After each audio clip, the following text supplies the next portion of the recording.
ఇద్దరు ఎమ్మెల్యేల సభ్యత్వ రద్దు వ్యవహారంలో కాంగ్రెస్ కు ఊరట లభించింది. టీఆర్ఎస్ ఎమ్మెల్యేలకు మరోసారి షాక్ తగిలింది.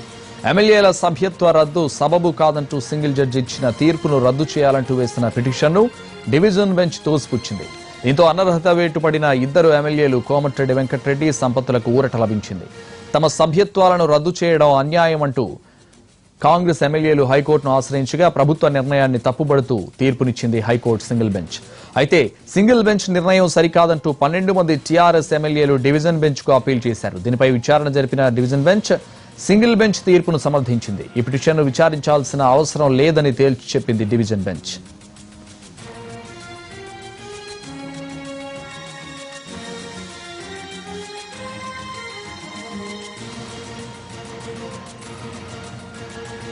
ఇద్దరు ఎమ్మెల్యేల సభ్యత్వ రద్దు వ్యవహారంలో కాంగ్రెస్ కు ఊరట లభించింది.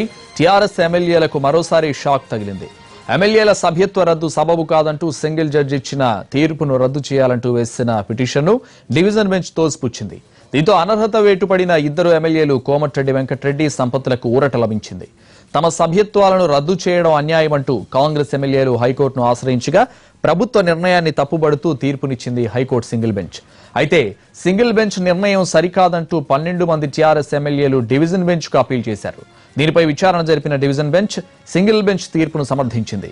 ఈ పిటిషన్ను విచారించాల్సిన అవసరం లేదని తేల్చి చెప్పింది డివిజన్ బెంచ్.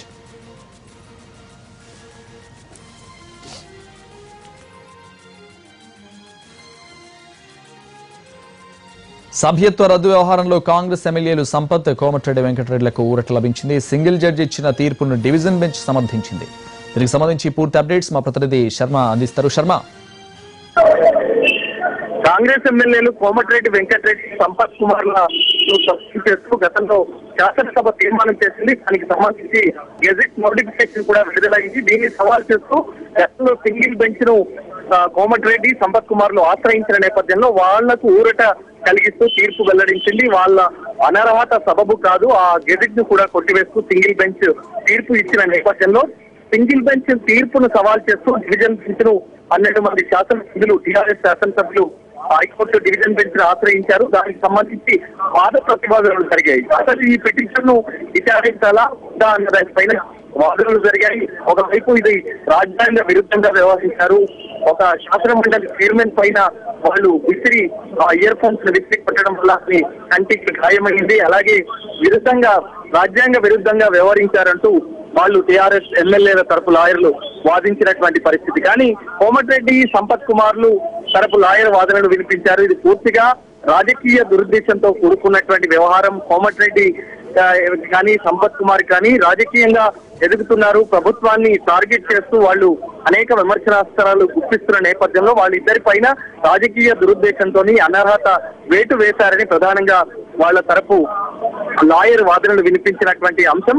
అలాగే టీఆర్ఎస్ ఎమ్మెల్యేలకు ఏ రకమైనటువంటి అర్హత లేదు, వాళ్ళు దాఖలు చేసినటువంటి పిటిషన్ కు అర్హత లేదు కాబట్టి దాన్ని కొట్టివేయాలంటూ కూడా అభ్యర్థించినటువంటి పరిస్థితి. ఆ నేపథ్యంలోనే ఇవాళ ఆ వాదనలు విన్న తర్వాత ఇవాళ తీర్పును వెల్లడించింది. తీర్పును వెల్లడిస్తూ టీఆర్ఎస్ ఎమ్మెల్యేలు దాఖలు చేసినటువంటి పిటిషన్ ను తోసింది. వాళ్ళను యథాతథంగా ఎమ్మెల్యేలుగా కొనసాగించాలనేటువంటి అంశాన్ని హైకోర్టు డివిజన్ బెంచ్ ప్రస్తావించినటువంటి అంశం. ఇక వీళ్ళకి సంబంధించినటువంటి లాయర్ కూడా ఇవాళ ఇప్పుడే కొద్దిసేపటి క్రితమే బయటకు వచ్చి అంశాన్ని మీడియా ముందు ప్రకటించారు. కంటెంప్ట్ కింద వస్తుంది కాబట్టి వాళ్ళు సింగిల్ బెంచ్ ఇచ్చినటువంటి తీర్పును పరిగణలోకి తీసుకోకుండా వ్యవహరించారనేటువంటి విషయానికి సంబంధించి చెప్పారు. కాబట్టి వాళ్ళపైన కంటెంప్ట్ కింద కేసు నమోదు చేస్తామనేటువంటి అంశాన్ని కూడా ప్రధానంగా ప్రస్తావించినటువంటి అంశం. ఇప్పుడు రాజకీయమైనటువంటి అంశంతో కూడుకున్నటువంటి వ్యవహారం కాబట్టి ఇప్పుడు డివిజన్ బెంచ్ తీర్పును డివిజన్ బెంచ్ తోసిపుచ్చింది కాబట్టి మరి వీళ్ళను పరిగణలోకి తీసుకుంటుందా, శాసనసభ ఏ విధంగా వ్యవహరిస్తుంది అనేటువంటిది మనం చూడాలి.